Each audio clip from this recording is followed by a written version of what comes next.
Blessing before Torah study. Baruch atah Adonai Eloheinu melech haolam asher kidshanu b'mitzvotav v'tzivanu la'asok b'divrei Torah. Blessed are you, Adonai, our God, ruler of the universe, who makes us holy with mitzvot and commands us to engage in words of Torah.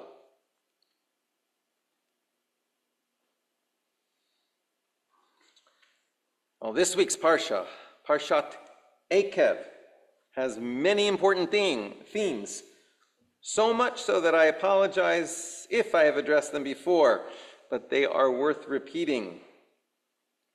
Deuteronomy chapter 8 is one of the most succinct statements of religious naturalism in Torah. Religious naturalism is the idea that God works in the world through the workings of nature and human beings, rather than through supernatural intervention. Many of you may know that historically Reconstructionist Judaism has been built on naturalist theological assumptions. Mordechai Kaplan thought of God in ways that God worked through nature and human beings. But as with so much in Jewish approaches to theology, naturalism is not a requirement of Reconstructionist Judaism, but it fits well with the pragmatism of Reconstructionist thought. Now, those are all big words, though, and highly theoretical. The words we read in the Torah, beginning with Deuteronomy 8, verse 7, are as follows. Ki Adonai Elohecha mi'viacha. For the Lord your God brings you into a good land, a land of brooks, of water, of fountains and depths, springing forth in valleys and hills, a land of wheat and barley and vines and fig trees and pomegranates, a land of olive trees and honey, a land wherein you shall eat bread without scarceness. You shall not lack anything in it, a land whose stones are iron, out of whose hills you may dig copper. And you shall eat and be satisfied and bless the Lord your God for the good land which God has given you. Beware, lest you forget the Lord your God in not keeping God's commandments and God's ordinances and God's statutes, which I command you this day. Lest when you have eaten and are satisfied and have built goodly houses and have dwelt within them, and when your herds and your flocks multiply, and your silver and your gold is multiplied, and all that you have is multiplied. Beware then that your heart be lifted up, and you forget the Lord your God, who brought you forth out of the land of Egypt, out of the house of bondage, who led you through the great and dreadful wilderness, in which were serpents, fiery serpents and scorpions, and thirsty ground where there was no water, who brought you forth water out of the rock of flint, who fed you in the wilderness with manna, which your ancestors knew nothing of, that God might test you and might prove you to do you good at the later end. Beware, lest you say in your heart, my power and the might of my hand has gotten me this wealth. But you shall remember the Lord your God, for it is God that gives you power to get wealth, that God may establish God's covenant, which God swore to your ancestors, as it is to this day.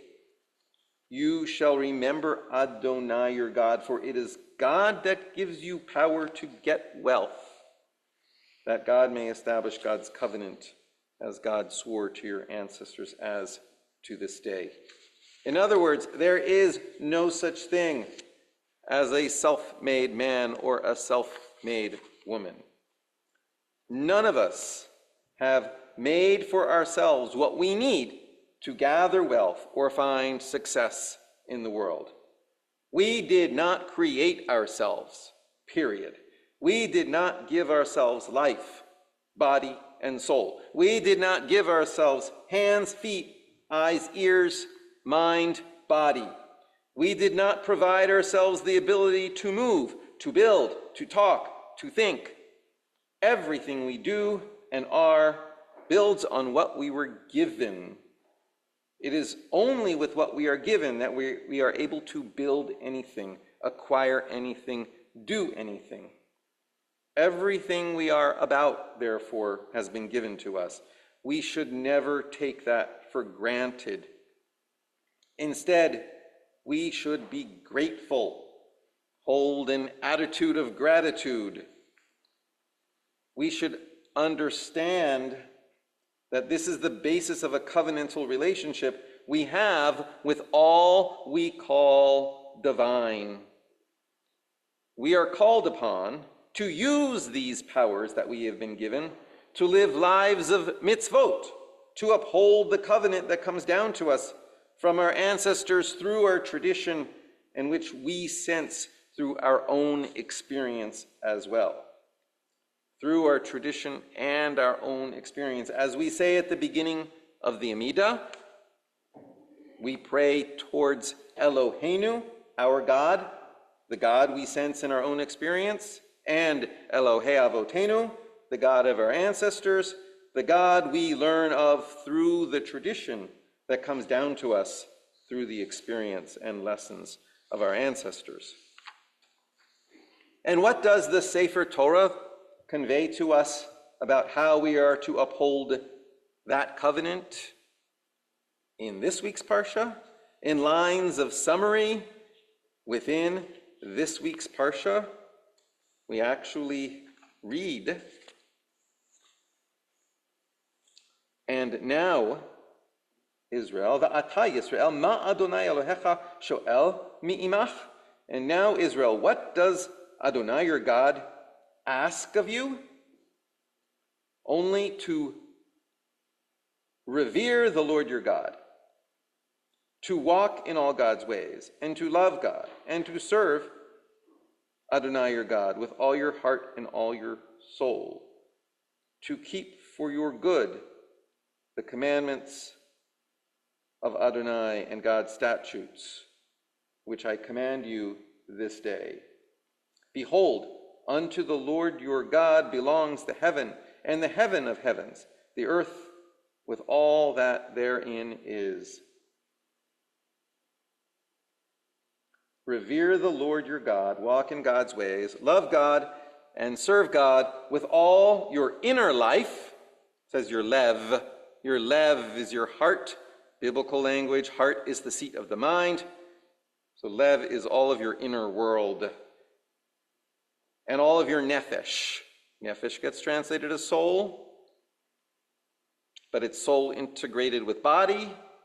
So it's your outer life, inner life, outer life. Love God and serve God with all your inner life and outer life. This is more than somewhat reminiscent of the well-known words of the prophet Micah. What does God ask of you, O mortal, O human, but to love mercy, do justly, and walk humbly with your God? Although this is in the Torah itself, and it is addressed specifically to the people of Israel. And then it continues, for to the Lord belongs all the heaven and the heavens of heavens, the earth and all that is within it, which also can be seen to suggest that within nature itself, we will see evidence of God's work in our lives, for all nature belongs to God. And the call for us to live a life of mitzvah becomes more specific here than in the verses of the book of Micah, for we read immediately following this, circumcise therefore the foreskin of your heart, and be no more stiff-necked. For the Lord your God is the God of gods, Adonai of Adonai, the great God, the mighty and awful, who regards not persons nor takes reward, who executes justice for the orphan and the widow, and loves the stranger in giving them food and clothing. Love therefore the stranger, for you were strangers in the land of Egypt. You shall revere the Lord your God. God shall you serve, and to God shall you cleave, and by God's name shall you swear. Circumcise your heart, which of course can only be figurative language, but it means open your heart.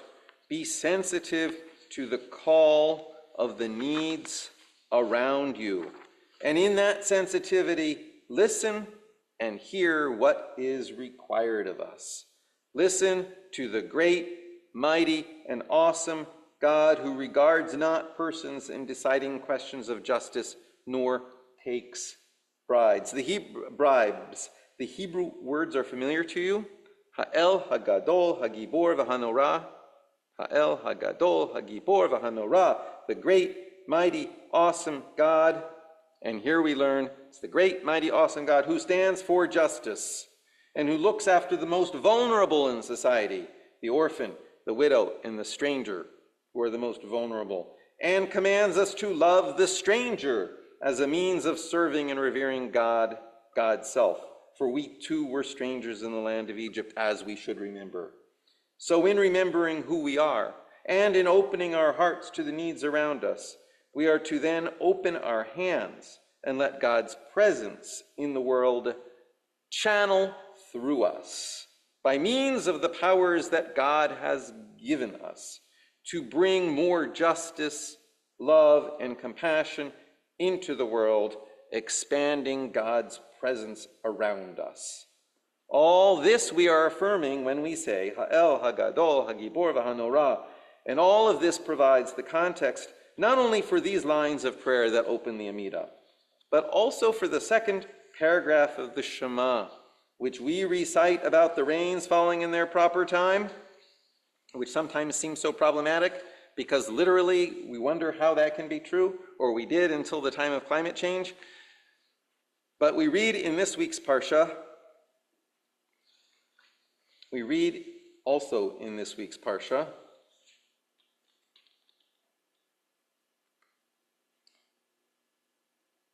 therefore shall you keep all the commandment which I command you this day, that you may be strong, and go in and possess the land where you are to go over, and that you may prolong your days in the land which the Lord swore to your ancestors. For the land where you go in to possess is not like the land of Egypt, from where you came, where you planted your seed and watered it with your foot as a garden of herbs. But the land to where you go is a land of hills and valleys, and drinks water as the rain of heaven comes down, a land which the Lord your God cares for the eyes of the Lord your God are always upon it, from the beginning of the year even unto the end of the year.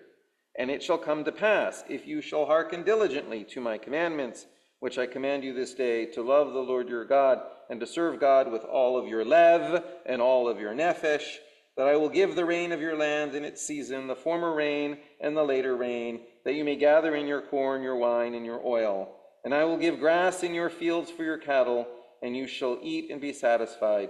Take heed to yourselves, lest your heart be deceived, and you turn aside and serve other gods and worship them, and the anger of the Lord be kindled against you, and God shut up the heavens so that there shall be no rain, and the ground shall not yield her fruit, and you perish quickly from off the good land which the Lord gives you. Therefore shall you lay up these my words in your heart and in your soul, and you shall bind them for a sign upon your hand, and they shall be for frontlets between your eyes, and you shall teach them to your children, talking of them when you sit in your house and when you walk by the way, when you lie down and when you rise up, and you shall write them upon the doorposts of your house and upon your gates, that your days may be multiplied, and the days of your children upon the land which the Lord swore to your ancestors to give them, as the days of heaven above the earth. These familiar words, which we recite in our service, is telling us in its context here, for unlike the land of Egypt, where in Egypt it seems there's an ever-flowing source of water from the river Nile, and people can pull water up out of the river with foot-powered water wheels.